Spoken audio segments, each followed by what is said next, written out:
Bueno, muy bien, 9:44 en la República Argentina. Día extraordinario hasta el momento. Te insisto, ¿querés hacer el asadito?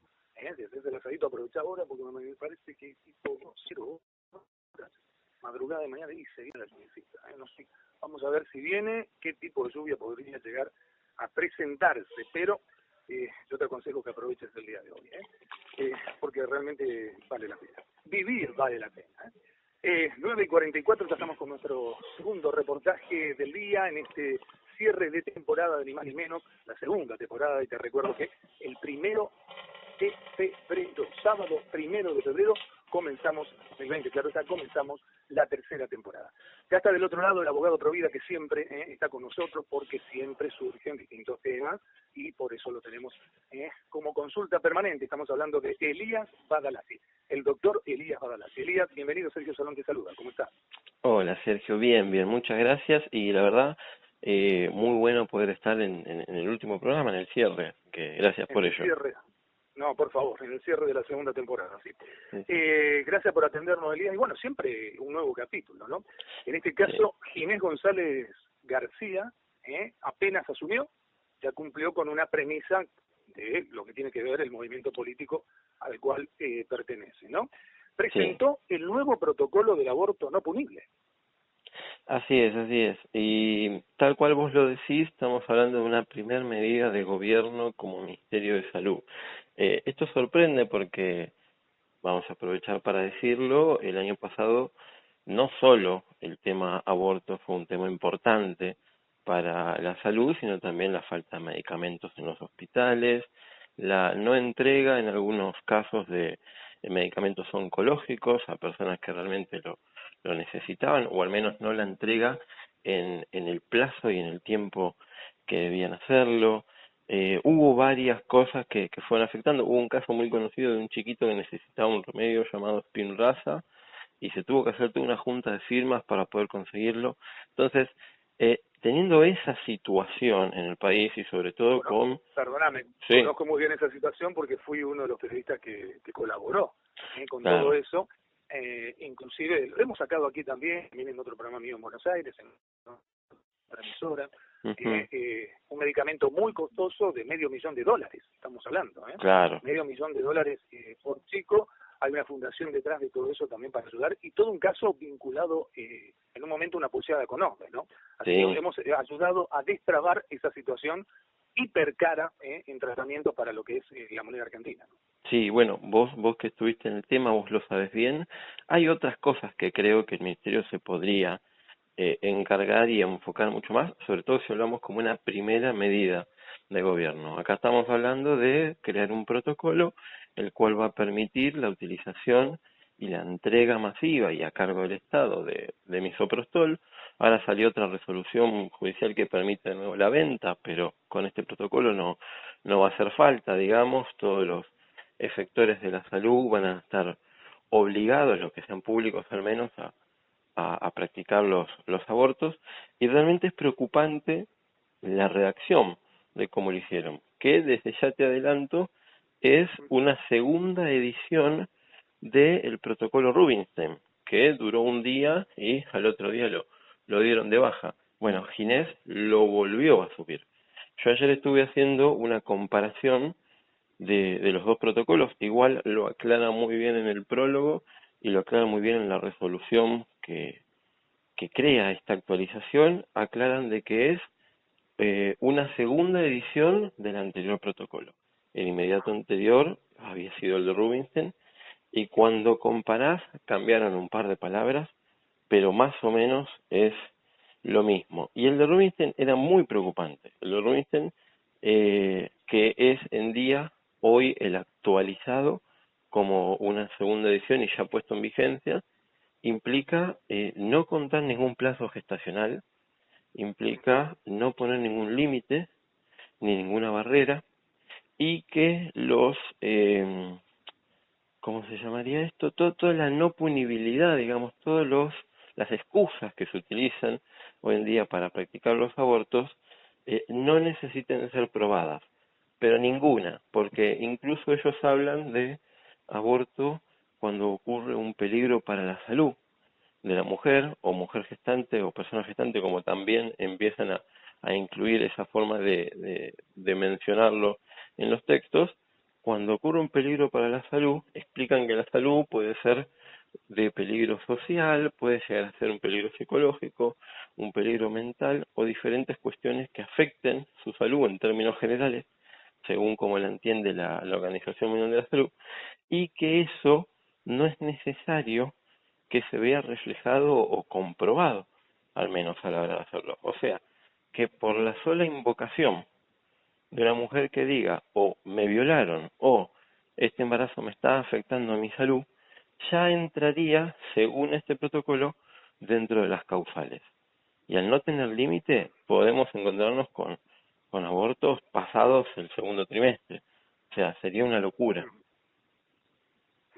Hay gente que por ahí confunde, ¿no?, el tema de los términos. Sabemos que una cosa es la ley está en funciones, la ley que no salió, y otra cosa por ahí son los protocolos. ¿Cómo nos puedes aclarar concretamente eso? Sí, bien, bien. Gracias por la pregunta, porque es muy importante entenderlo eso. Las leyes tienen que salir sí o sí del Congreso. O sea, necesitan que la bicameral redacte una ley, vaya a votación, pase por las comisiones que tenga que pasar, se vote, si se aprueba, si tiene media sanción, pasa a la otra, ocurre exactamente lo mismo y finalmente luego el Ejecutivo, cuando ya tienen las dos medias sanciones, la ratifica o permite directamente que siga su curso. Ese es el camino propio de las leyes que se intentó en el año 2018 y no lograron tener la segunda media sanción, que era por parte del Senado. Cuando se intentó legalizar el aborto en Argentina, o sea, cuando se intentó que el aborto sea ley, de ahí salió la gran frase que salimos a decir, no fue ley, es efectivamente de que Argentina no tiene hoy una ley que legaliza el aborto. Lo único que tiene es, digamos, la tipificación del aborto como delito en un código penal redactado en 1921 que a la fecha tiene dos causales y que, bueno, tenemos un fallo en el medio, que es el fallo FAL, que interpretó esas causales agrandándolas de una manera exagerada y, bueno, está limitándose en sus competencias. Pero eso sería la ley en sí. Ahora, ¿qué es un protocolo? Un protocolo, en principio, es una guía técnica para cualquier situación. Por ejemplo, bomberos tiene su protocolo sobre qué hacer cuando hay un incendio.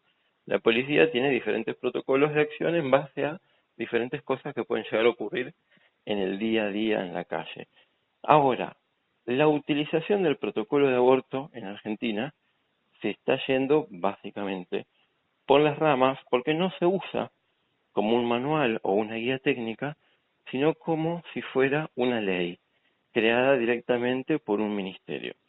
Y el Ministerio de Salud, en este caso, pero puede ser cualquiera, es un ente político que responde directamente cada 4 años a el órgano ejecutivo que es elegido por el pueblo. Entonces, estamos hablando de que el Ministerio de Salud depende de un ministro de salud y ese ministro de salud fue elegido dentro de un gabinete de ministros y depende todo este gabinete de un jefe de gabinete, según la Constitución del 94, y este jefe de gabinete depende del presidente electo por el pueblo cada 4 años.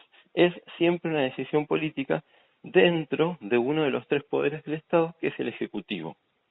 Y dentro del sistema que nosotros tenemos como nación argentina, un poder no puede tener las injerencias que hoy en día se está haciendo a través de la política por sobre los demás. La justicia tiene que resolver los casos, los fallos, las denuncias y el Congreso, que es el poder legislativo, es el que tiene que dictar las leyes. El Ejecutivo no puede, con una resolución ministerial, crear un protocolo y que les haga creer al mundo que eso es una ley. No tiene nada que ver porque es de hecho otro poder. Claro, son dos espíritus distintos, digamos, ¿no? Sí, Pero viste cómo se engañan socialmente. Esto lo vimos en otras provincias también, en algún momento, algo muy parecido. sí, O sí, sea, sí, esto se, ¿no? Yo me acuerdo. sí, sí, sí, Entonces, se está viendo yo te y quería preguntar, sí, sí, yo te quería preguntar porque una de las expresiones, estaba pensando, ¿no?, mientras te escuchaba, de Ginés González García, el ministro de Salud de la Nación nuevamente, dijo que, estoy tratando de buscar el texto, decirlo textualmente, ¿no? Que su intención es que sirva como guía de procedimientos para todos los profesionales del país. ¿Qué te genera vos esa expresión textual? Mira, a mí me parece de que lo escuché, recuerdo esa frase, es simplemente para los medios o, si se quiere, entre comillas, para la justicia, es para quedar bien porque, como te decía, un protocolo en principio es eso, es una guía técnica, pero a la hora de implementar estas cuestiones y sobre todo de la lectura a fondo del protocolo, nos encontramos de que básicamente le dice a los médicos: ustedes pueden hacer lo que quieran, pero van a tener consecuencias. O sea, no termina siendo un, digamos, una guía de acción, sino una guía de procedimiento, sino que es básicamente eh, como una carta documento con una advertencia, diciéndole a los médicos, porque, por ejemplo, una de las cosas que dice es que pueden objetar, pueden decir que son objetores de conciencia, pero primero y principal lo tienen que hacer mucho antes de que se les presente un caso de aborto, porque si se les presenta lo tienen que practicar, no se pueden declarar en el mismo momento objetores. En segundo Claro. lugar, aunque sean objetores, tienen que facilitar las cosas como para que otra persona se haga cargo de practicar el aborto. Y eso en realidad no va directamente con lo que la objeción de conciencia es en sí. Yo, si me declaro objetor, no puedo participar en ningún tipo de etapa que esté relacionada con el procedimiento, porque así, si eso me involucra y me hace tener que llamar a otro médico para que la practique por mí, me hace cómplice de todos modos. Por ejemplo, en el inicio de la objeción de conciencia, una persona, en Argentina, digo, uno de los ejemplos más claros, no quería hacer el servicio militar porque usaba armas. Finalmente terminaron haciendo de que haga el servicio militar, pero sin portación de armas. En ese mismo caso, si esa persona tiene que ir a la guerra, por ejemplo, y tiene que llevarle las armas a sus compañeros o ir cargándole las balas o lo que sea, no termina de poder cumplirse efectivamente su objeción. Seguramente esa persona no sea apta para la guerra. Entonces, en este caso es lo mismo. El objetor tiene que estar completamente, digamos, aislado de esta situación. No le puede llegar un caso como para que él se plantee o tenga que interceder o ser parte de la etapa del procedimiento. No debería ocurrir. Desde ya, por supuesto, estamos en contra de todos los abortos, pero digo, en ese ejemplo, el que se declara objetor no tiene por qué tener que involucrarse. Y otra de las cosas que dice este protocolo es que no existe la objeción de conciencia institucional. Eso lo dijeron más, en realidad, a viva voz en la declaración de Ginés, que estuvo apoyado por abogadas del CEDES, del Centro de Estudios Sociales. Y en relación a eso, realmente nosotros chocamos, porque decimos: ¿qué ocurre entonces con una institución de salud como el Mater Dei, en donde está íntimamente relacionado con creencias religiosas, en donde la mayoría de las enfermeras son monjas, por ejemplo, y estoy solo dando un ejemplo, hay muchos más? ¿Qué ocurriría si se le presenta a una chica a querer realizar un aborto ahí en ese lugar? ¿Qué le van a decir? Si según el protocolo todos los centros de salud están obligados a brindar la ILE, como ellos le llaman. Entonces, ¿qué? ¿Vas a tener una monja acompañando en el procedimiento de la práctica abortista? No me parece porque no debería ser así.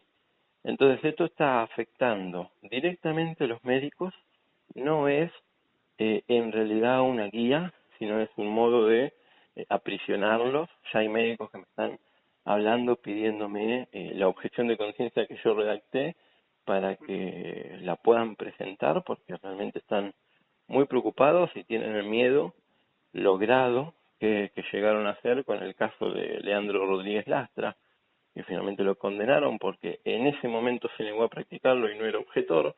Entonces lo quieren usar como un modo ejemplo para paliar a todos los demás, y con este protocolo van a poder hacerlo, porque tenemos una justicia cobarde que no logra interpretar la división de los poderes y le da entidad a un protocolo como si fuera una ley.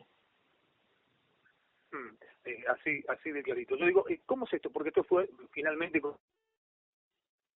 A ver, Elías, ¿te recuperamos? ¿Estás ahí? ¿Me escuchás? Sí, Sergio. Sí, ahora sí. Bien.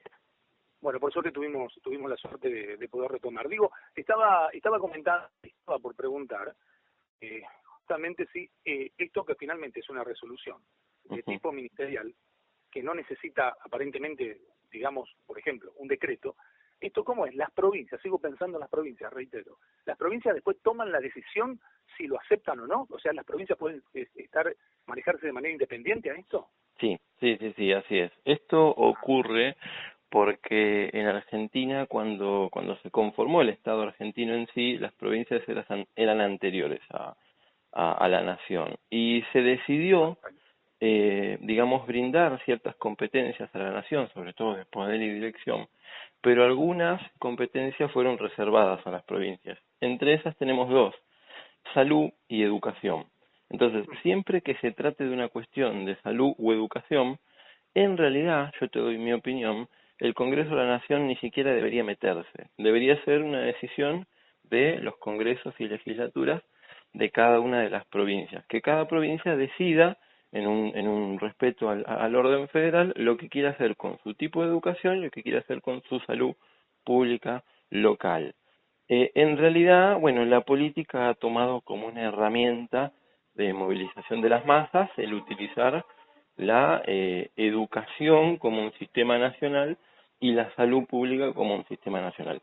No debiera ser así en principio por respeto a las diferentes provincias que fueron anteriores a la nación. En este caso, lo que quieren hacer es realmente lo que debería ocurrir, por eso cada provincia va a tener que estar alerta y levantarse en contra de esto, porque ellos crean un protocolo nacional que solamente tendría efecto en los hospitales nacionales, pero no en todos los provinciales de alrededor del país, y invitan, que eso es lo que mayormente hacen, a cada uno de los ministros de salud provinciales a, digamos, refrendar, ratificar esta resolución ministerial de nación. Y de hecho, según nos han informado, Ginés ya tiene programada una reunión con todos los ministros de salud de todas las provincias. Entonces, hay que ver, acá ya de nuevo entra en un juego político, si a la provincia le va a convenir o no, digamos, que Nación les pida algo apenas arrancan los 4 años de gobierno y la provincia le cumpla. Pero realmente es así, cada provincia se puede plantar, por eso de nuevo invito a la gente a levantarse, esta batalla ya va a tener que ser local, si no quieren que este protocolo de aborto llegue a su provincia, van a tener que dejarle muy claro al gobierno provincial que no quieren que ese protocolo esté. Y directamente... Va a haber una Sí. Sí, te escucho. No, decía, directamente va a ser una decisión política la cual va a depender de cada gobernador en sí. Claro. Va a haber una catarata de presentaciones, seguramente, de tipo judicial. Sí. Eso lo estamos hablando con varios colegas de todo el país. Ya se movilizaron los grupos actuales que teníamos y se crearon nuevos grupos de acción a estos fines, reuniendo personas de todo el país que tengan la posibilidad de redactar y presentarse. En gran parte estamos hablando de abogados de todo el país, que interpongamos amparos u otras vías de acción. Se estaba hablando también de vías administrativas y se está hablando de otro tipo de recurso judicial para presentar. Pero lo más importante, en mi modo de ver, son las vías de acción de amparo, que son las que pueden llegar por medio de una medida cautelar inicialmente y luego con la sentencia de fondo a anular esta resolución por inconstitucional, porque nosotros creemos que realmente hay una gran cantidad de inconstitucionalidades manifiestas. Entre ellas, a nuestro modo de ver, quizás la principal, no se reconoce a el niño por nacer como persona en sí, de lo cual va en contra con tratados internacionales, va en contra con nuestra propia Constitución, va en contra con las leyes que, aunque estén por debajo de la Constitución, siguen estando muy por arriba de cualquier protocolo, va en contra de todo. Entonces, se extralimita muchísimo. reitero y repito, más allá de que estemos en contra de cualquier tipo de acción de aborto, digamos, de cualquier práctica abortista, y que también estemos en contra de lo resuelto en el fallo FAL, más allá de eso, lo que hay que tener en cuenta es que se recontra extralimitaron, no se quedaron cortos, se fueron por el máximo, no reconocer la vida intrauterina, no reconocer persona al niño por nacer, y bueno, forzar a los médicos a practicar algo prácticamente bajo coacción, bajo pena de, bueno, ser perjudicados, como le ocurrió a Rodríguez Lastra, que va a estar varios años inhabilitado para trabajar, por lo menos. Así de clarito. Elías, muchas gracias por haber estado una vez más aquí en Ni Más Ni Menos. Por favor, Sergio, gracias y bueno, saludos a toda la audiencia. Buen fin de semana, muchas gracias. Ha sido el doctor Elías Badalá.